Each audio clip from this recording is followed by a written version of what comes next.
Hi, my name is Tom Meitzel. I'm a licensed real estate broker in the state of Wisconsin, and welcome to our buyer video series. Today we're going to talk a little bit about selecting a realtor. Selecting a realtor is important because the realtor is going to be the one who not only guides you in the purchase process, but negotiates the sale and helps with the contingencies and making sure that everything goes smoothly in the transaction. Typically, you're going to want to pick a realtor who is familiar with the area. If you are buying a home, say in Madison, Wisconsin, and your realtor's from, say, Wisconsin Dells, that's probably not a great fit. You want to have somebody who knows the local area, probably somebody who's lived here a long time, because they're going to know the area pretty well. You also want to find somebody who's generally not new, who's done this for a while. A lot of realtors get in and out of the business pretty quick. Real estate is a tough business for realtors to make it. So when people get in, they sell a few homes and then they're out. So you want to pick somebody who's been in the business multiple years, at least 2-3 years, so that they've got the experience necessary to help you in the process.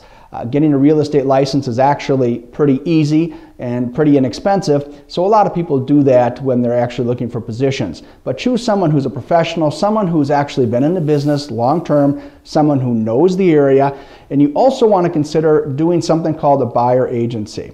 Now, a buyer agency is where the realtor works for you. In the state of Wisconsin, under state law, we're what they call a seller duty state.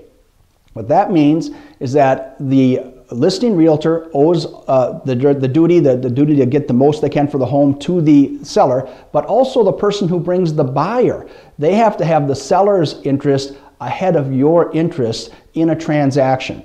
So in the state of Wisconsin, in order to have the realtor put your interests ahead of the seller's, which they may not even know the seller, you have to have something called a buyer agency. Now, it's a 5-page form. It's a state form. Realtors don't draft it, and it simply says that the realtor now works for you. Now, a lot of people are concerned about getting locked into a contract with the realtor. So what you can do is ask your realtor to put in there that you may cancel the buyer agency at any time if not satisfied. I put that in all mine.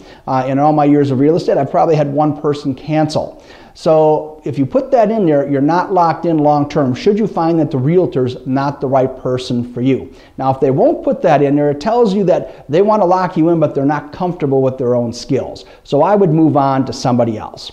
So when you're choosing a realtor, get a buyer agency so that you can be comfortable that they're actually looking after your best interest in the transaction.